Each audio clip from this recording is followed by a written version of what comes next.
বকেয়া মহার্ঘ ভাতা নিয়ে আবারও কি কোর্টের দ্বারস্থ হতে চলেছে রাজ্য?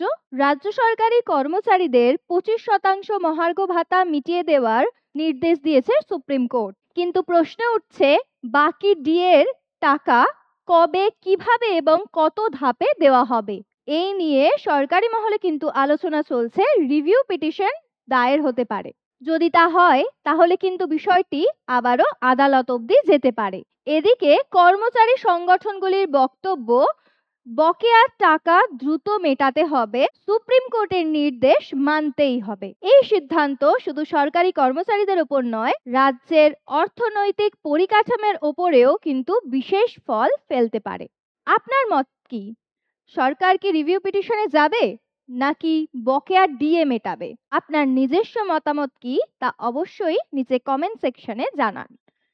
এই ধরনের আরো ভিডিও পেতে আমাদের বৈঠকি এডুকেশনালের ফেসবুক পেজটিকে ফলো করে রাখবেন এবং আমাদের ইউটিউব চ্যানেলটিকে কিন্তু সাবস্ক্রাইব করে রাখবেন।